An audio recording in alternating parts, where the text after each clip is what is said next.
is a great one as well. That's like maybe the most gruesome death. It's a very Final Destination style death. What was it? It's a jigsaw death.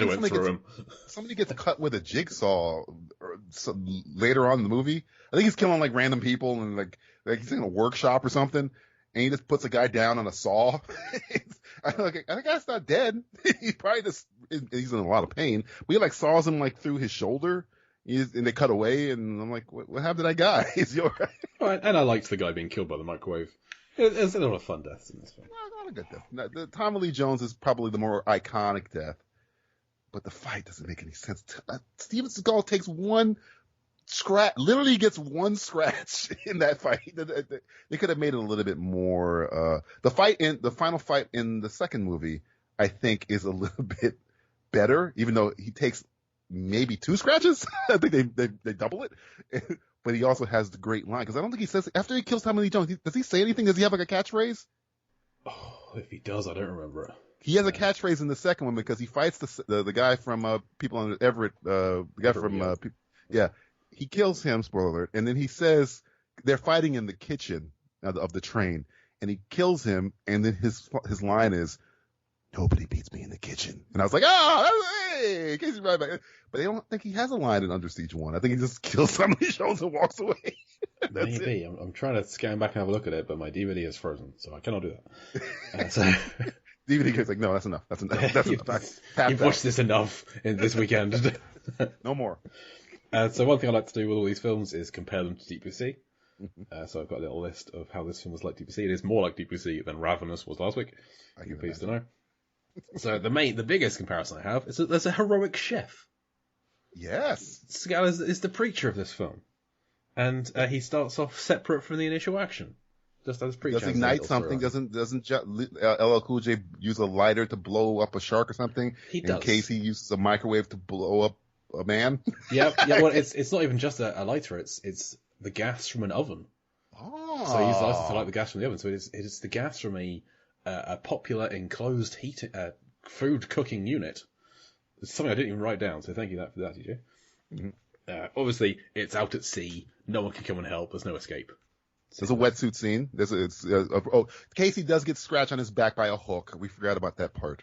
True. He is pretty uninjured for most of the film, but he does get a few here and there. There's a scene where a guy looks at a Playboy magazine. Yes. And LL Cool J finds a Playboy. Oh, I want to get out of it. I want to live. And this guy just looking at the centerfold of Erika Eleniak. There's a birthday party. It's the captain's birthday party. Yes. It's Susan's.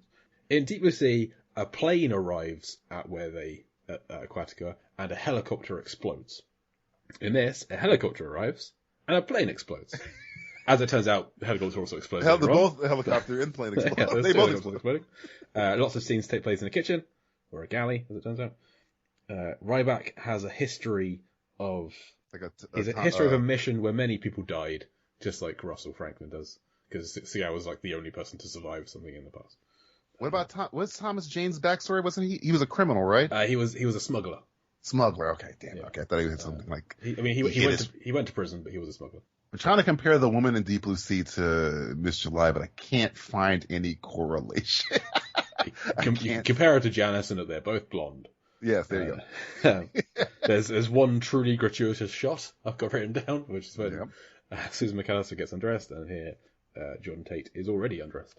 The crew most of the crew are in a room rapidly filling with water. Yeah. Actually, there's a bit where the door opens and water gushes out, which I think footage of that was used in Deep Blue Sea. They look like Randy Harlan was like, I must have the scene in Under Siege. The hero is handy with a knife. Carter takes his knife to try and open the doors in the elevator shaft, and Seagal has chef knife skills. And what the hell have I written here? Redistributing explosives for climax. Let that one sit there. Tenuous. Yeah, because, they're going to blow the shark up, so they take the gunpowder out of the fuses and pour them into the spear they used to blow the shark up with. And here they're taking it out of... They're doing more carefully with like a nuclear warhead. And the film ends with a kiss that should have been cut. Because it was cut in Deep Blue Sea. There was a kiss towards the end between Carter and Susan, which did not make it into the final edit of the film. And I think this would be better if they didn't kiss at the end. Yes. And she was allowed to be a character.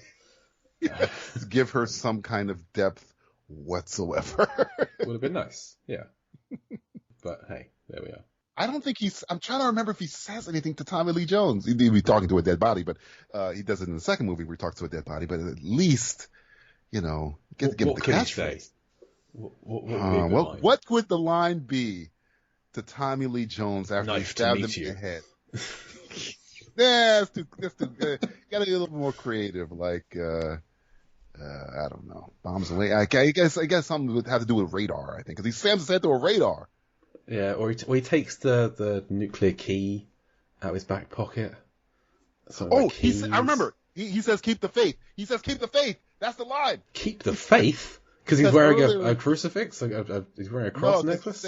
Before they fight, Tommy Lee Jones says something like, we're the same, but I don't have any faith or something like that in the government or something like that. So when he kills him, he says, keep the faith something. I remember. Double check me. I'm pretty sure it's keep the faith something. Well, I did like that in most films, the character who says, we're not so different, you and I, is the bad guy, but here is Seagal. We're the same. You're not the same. You have faith in blah, blah, blah, blah, blah. And he says, I don't, or something to that effect. Yeah. And when he kills him, he says something like keep the faith Seagal says Tommy Jones said, you have faith, I don't, to Seagal. And so I'm watching the knife fight now. He just tried to stab him in the leather jacket. It didn't go through the leather jacket, which I like. I like that little cut. Good jacket. It doesn't go through the leather. Goes through t-shirt. And Seagal, he kicks Tommy Jones and he tumbles 8 times. And it's really Tommy Lee too, which I give him credit for. Keeps spinning and spinning and spinning. Yeah. So there's just the eyebrow cut, eyebrow cut, and the teeth, nice in the teeth. It's in there, and nice in the head. He's in. Yep, keep the faith, Stranix. You're right. There we go. I knew it. Takes the disc, walks away. Job. I prefer. Nobody beats me in the kitchen's a better line. That's a better line. It connects with the character. The only thing you can beat in the kitchen is eggs. What? Hey, Putin, come in here. What do you feel about this line? So the one other thing I have to do is compare this to Deep Sea in terms of how deep and how blue it is. You knew this was coming. So I'm going to compare this to Cliffhanger as well, because that's the last one you're here for. So are you counting the submarine? There is a submarine shot. I am counting the 10 seconds spent in a submarine. Because when it appeared, I was like, great, okay. That's good. So Cliffhanger was, on average, 5,785 feet up in the air, and 2.4% blue. I love that. Not our least blue film. We've had less blue films, and since then... did Whiteout? What happened? The Descent and The Covenant are both less blue than Cliffhanger. Because The Descent is entirely black and red, basically. And Covenant is all at night. And last week, we had Ravenous was 4.8% blue, so not very blue. Where do you think Under Siege sits in this? Wait, Ravenous, aren't their coats blue? Don't they are. Blue? That's it. Oh, that's it. The only part. I'm thinking this has got to be a 50% blue because it's on the ocean, man. You'd think that, but it's really not. This is very not blue. This is really between Cliffhanger and Ravenous. This is 3.5% blue. Are you serious? Isn't there like an opening shot on the water? Isn't the water blue? The water's grey in this film.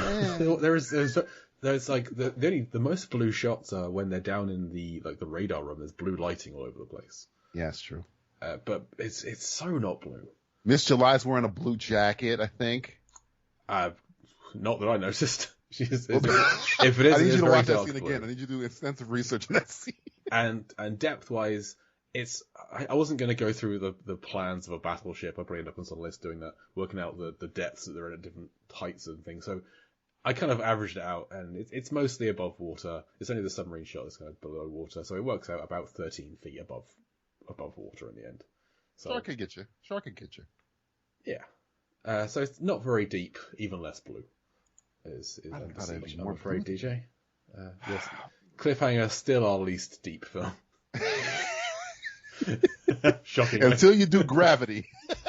Yeah, absolutely. Well, I feel like actually to make it Star Trek 4 could be argued as being Deep Blue Sea adjacent because of all the whale stuff. Yeah, but they go underwater though. No. But a lot of it is in space still. Yeah, a lot of it. So yeah. In a different galaxy. Yes. So you can very, very, very not deep. This is deep space. That's the only thing deep about it. So this deep blue analysis becomes ever more futile with every passing week. But hey, I like doing it. So there we go. So DJ, thank you for coming to talk about Under Siege. Where can the listeners find you? What you got going on? On Twitter, I'm at trying to be DJ V. Shows Simplicity Reviews podcast comes out every first of the month. We haven't had a show this year, but we're having one. February 1st is our first show of the year.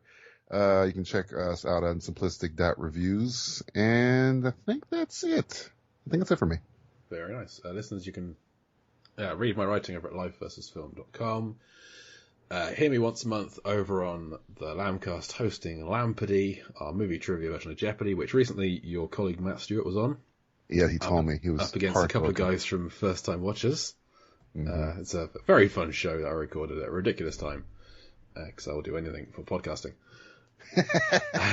And you can find more of my co-host Mark Hoffmeyer's stuff over at Movies, Films and Flicks. He has a Final Fights episode on Under Siege talking just about that fight between Tommy Lee Jones and Steven Seagal, which he analyzes the number of cuts and where they go and all that stuff. So I need him to analyze the knife bite. Wait, is there a scene where a shark bites a knife in Deep Blue Sea? Because there is not. I don't even think a knife is used on a shark in Deep Blue Sea because the knife kind of breaks. I think at the door. Yeah, a spear gun gets used on it, but no knife. Steven Seagal's more like a shark than a shark. That's crazy. I mean, aren't we all? And listeners, you can follow the podcast on Twitter, Instagram, and Facebook at Deep Blue Sea Pod, or email us deepblueseapod@gmail.com. Next week, we're finally getting back to it. It was supposed to be a few weeks back. We're doing Ice Sharks next week. The Asylum film, Ice Sharks. It's Cliffhanger meets Deep Blue Sea. It's the most Cliffhanger Deep Blue Sea adjacent movie ever. It is not at all. Yeah. Ice Sharks next week. Come back for that. I just lost any kind of motivation to do this podcast. But hey, we'll see how that goes. His soul literally just died in front of you people. Yeah. But for now, thank you, DJ, for joining me. My pleasure. I've been Jake Blur, and I'll Deep Blue see you next week.